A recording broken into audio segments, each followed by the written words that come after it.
Bienvenue, bienvenido, and welcome to another edition of the Bohemian Groove. Today we discuss the many adversaries of the United States. Today we review the various boogeymen which have haunted America over the years. Today we note the false enemies of the United States. From the very beginning, the United States has been a warrior nation. It had just defeated England to gain its independence, but at first the original 13 colonies had more out of common than in common.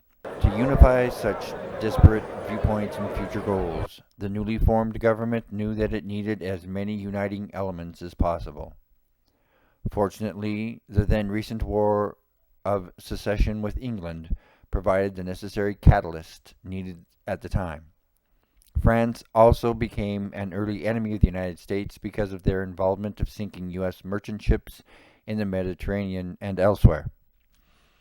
But these enemies lived far away from U.S. soil, and both had been allies at some previous point. Therefore, the U.S. needed another enemy, one that was closer to home and easily vilified. The Native American fulfilled those promises and much more. Even though many of these same groups had often come to the aid of the first pioneers and European settlers to arrive in the New World, they were condemned at the same time by the ultra-religious groups who had first come over as heathens, people who did not believe in God of these newcomers. There was also a more useful and practical reason to fight the natives in war after war. Americans wanted to expand as far west as possible. To do this, they needed to take possession of the land the natives lived on, even though the concept of land possession did not exist among the tribes. This vilification of Native American provided the right ingredients to unite the colonists against a common enemy for a common purpose. What was later termed as Manifest Destiny started out as a series of wars against those who refused to leave their land and immigrate west past the Mississippi River. Manifest destiny was a phrase that expressed the belief that the United States was destined to expand from the Atlantic seaboard to the Pacific Ocean. It had also been used to advocate for or justify other territorial acquisitions. Advocates of manifest destiny believed that expansion was not only good, but that it was obvious, manifest, and certain destiny. It was easy, therefore, for Americans to justify the slaughter of whole tribes and the deliberate infection of others with smallpox and other diseases of which the American Indian had no immunity. The only major country to stand in the way of America's march to the Pacific Ocean was Mexico. It is not surprising, therefore, to find Mexicans vilified in the American media, and the largest of these wars, the Mexican-American War, which lasted from 1846 to 1848, was the first major conflict driven by the idea of manifest destiny, the belief that America had a God-given right or destiny to expand the country's borders from sea to shining sea. This belief would eventually cause a great deal of suffering for many Mexicans, Native Americans, and United States. Following the earlier Texas War of Independence from Mexico, tensions between the two largest independent nations on the North American continent grew as Texas eventually became a U.S. state. Disputes over the border lines sparked military confrontation, helped by the fact that President Polk eagerly sought a war in order to seize large tracts of land from Mexico. Having achieved the grand illusion of a United States whose borders went from sea to shining sea, the U.S. found itself in a particular dilemma.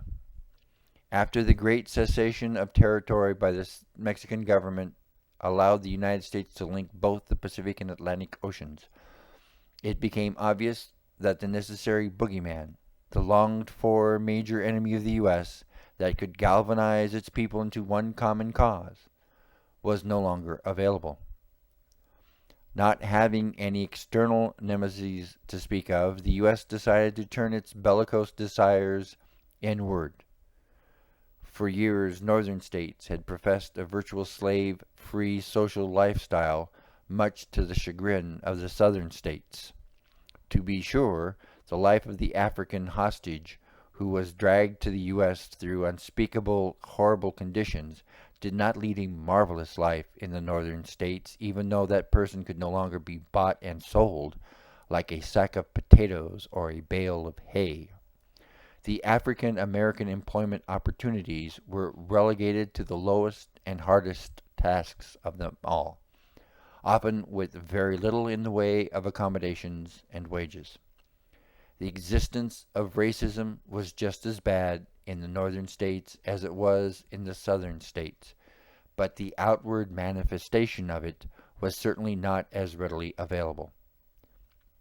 By 1861, there had been enough erosion of commonality between the two factions that a civil war inevitably followed. Then, as is often the case now, Americans started off looking at the first battles as a sort of gigantic theatrical play, in which the two sides were to enact an ad hoc combat scene for the amusement and pleasure of the crowd in attendance. People would gather on hilltops and sloping ravines in an effort to get as close up a view of the battle as was humanly possible. Today we have continued this morbid curiosity of ours by demanding that news reporters be present where the military is in action and document and film the action as close to real time as possible. Of course, this same American population refuses to witness the blood, gore, and mutilation which accompany war, and the media has actively complied. The U.S. media, while showing with great enthusiasm U.S. soldiers firing machine guns, tank shells, and smart bombs at its targets, this same media will refuse to show the end result of such over-excessive use of force. Therefore, there is practically no footage on U.S. TVs showing the wounded civilians screaming in pain and agony, the understaffed and overcrowded hospitals which lack even the most basic of care, or the morgues and cemeteries where daily hundreds of innocent and dead civilians are taken to. As the American Civil War progressed, more and more odium was heaped on the opposing faction by newspapers from both sides. Throughout the rest of the 19th century, the conquering of the Old West, along with the continued vilification of the natives, proceeded with abandon. They are considered idiots with little redeeming value, and are often brutalized for no particular reason. In the South, a new enemy has arisen.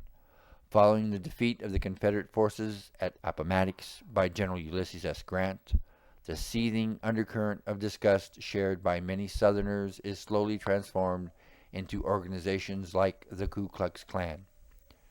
These racist groups actively pursue African Americans across the South.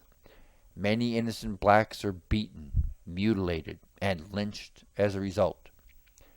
By the end of the 19th century, however, the U.S. found itself again without a major enemy with which the government could galvanize support from the American people and pursue their hidden agendas beneath the radar of public opinion. With the advent of yellow journalism by Joseph Pulitzer and William Randolph Hearst in the mid-1890s, the U.S. and its media finally found a convenient source for its ire. Spain had once been the mother country of nearly every nation in the Americas except Canada and the United States, and a few smaller nations. By the end of the 19th century, Spain still held various small territories here, most notably Cuba. When a boiler room aboard the USS Maine exploded in Havana Harbor, Cuba, on February 15, 1898, Hearst quickly launched his New York newspaper to declare that Spain had deliberately attacked the Maine while it was anchored there. Pulitzer's New York newspaper quickly followed suit, and soon the battle cry, "Remember the Maine," was being evoked in all areas of the United States. By April 21, 1898, the U.S. was at war with Spain. It is interesting to note that while Spain was being vilified as an imperial nation that enslaved poor countries around the world, most people forgot to acknowledge that the U.S. was also in possession of various territories, including Hawaii and Puerto Rico. By the end of the Spanish-American War, the U.S. would add Cuba and the Philippines to its growing list of overseas territories. Up to this point, the U.S. had stayed out of the many conflicts that had engulfed the European continent over the centuries. While Europe set about destroying itself in countless battles of territorial possession and retribution, the U.S. immersed itself in its manifest destiny genocidal attacks on Native Americans and brutal conflicts with Mexico. With the defeat of former world power Spain, the U.S. made its debut on the world stage. But it has obviously meant that the sacred boogeyman needed to rise in stature as well. During its formative years, the U.S. contented itself with small and local enemies, ones that could be easily spotted, singled out, and acted upon. The American Indians and later the Mexicans easily filled this role. When the U.S. became a world power, these fear tactics needed to be revised. There needed to be a new enemy to bring the American people together. They were to get it in an unusual place and an unusual way. Karl Marx had written about a more equitable political solution to the industrial era more than 3 decades prior, but when Russia was finally taken over by the Bolsheviks in October 1917, the U.S. government found its golden boogeyman goose. Even though Lenin was far from incorporating most of Marx's suggested reforms, the American government found an anti-American boogeyman that they could lay their hat on and which would allow them a virtual carte blanche in any of their global affairs. As long as the U.S. government could state that another country has communist leanings, the American public gave them a virtual blank check to carry out whatever the government felt was necessary to thwart the menace du jour. Thus, in the guise of stopping the spread of communism, the coming 75 years saw the U.S. overthrow country after country and across the globe. In 1954, The U.S. overthrew the Guatemalan government. The American public was told that this was to curb the growth of communism, but in reality, it was at the behest of the United Fruit Company, an American company located there. This scene was to be repeated time and again in Nicaragua, China, Cuba, Panama, Iran, and elsewhere. Even with the advent of World War I and World War II, the U.S. did not end its portrayal of the Soviet Union as the evil empire. Certainly this thought was put on the back burner as another enemy took over the spotlight. In 1917, the U.S. had allowed the cruise ship the USS Lusitania to embark on its voyage in England. On board were hundreds of passengers, and with them thousands of tons of armament destined for the British government to be used against Germany. The German government did everything it could to warn people that the ship would be seen as a warship due to its cargo, and that it would be attacked if it left. They even took out a one-page ad in the New York newspapers. Nevertheless, when the U-boats sank her, the U.S. government pointed the finger at Germany and rallied Americans against this new enemy. In World War II, the U.S. did the same.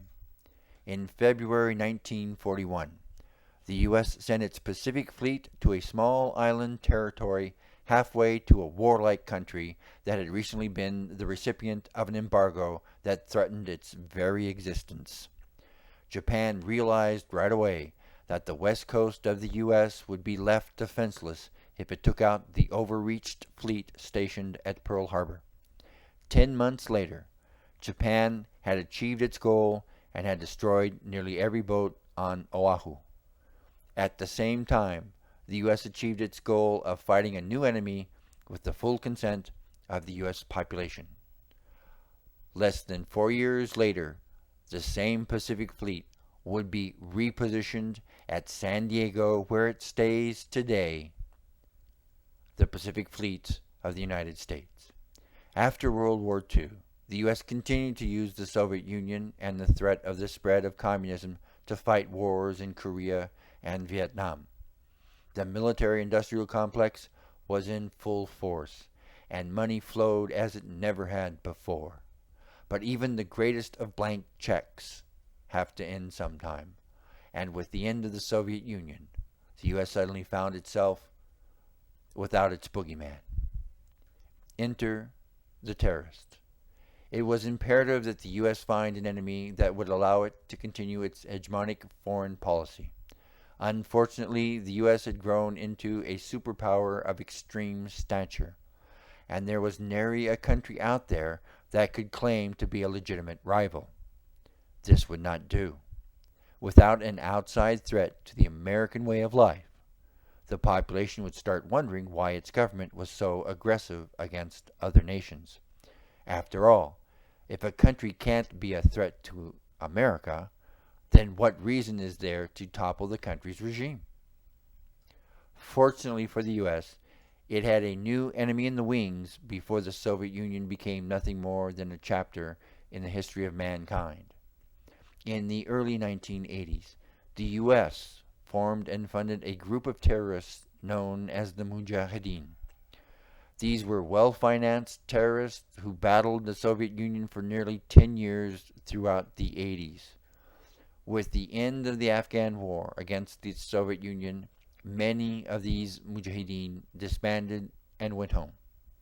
However, a select few stayed on with continuing funding from the ISI, the Pakistani intelligence agency, as well as the U.S. Some of these groups would later form the terrorist organization known as Al-Qaeda. Throughout the 1990s, the U.S. could rely on Al-Qaeda to perform random terrorist acts on U.S. installations around the world, and even inside the United States.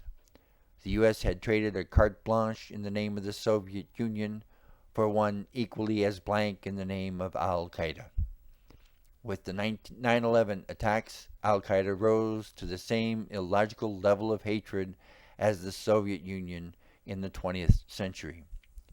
Ever since 9/11, the American government has been able to continue perhaps the most bellicose and hegemonic foreign policies in its existence.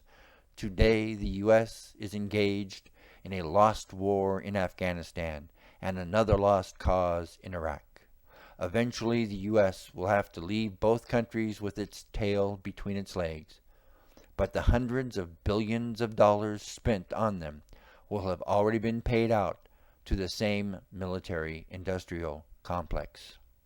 As the new millennium continues, the American government can be rest assured that its current boogeyman will be able to carry on as our chosen enemy for decades to come. It would be foolhardy to stamp out terrorism as it currently exists in the world. That would bring an end to the current American enemy, and the U.S. would be floundering once again in search of a new enemy to hate. It's unfortunate that the American people seem to relish being in constant fear, but such is the case. Knowing this, the American government never ceases to find those boogeymen who best fill the hatred bill. For the foreseeable future, it shall remain the faceless and nameless Al-Qaeda, until Americans realize that no other group nor nation can destroy it, and that destruction will obviously only come from within. The American government will continue to supply them with false enemies, which they will use to promote their horrible and bellicose foreign policy beneath the public radar. For the Bohemian Groove, this has been Toy.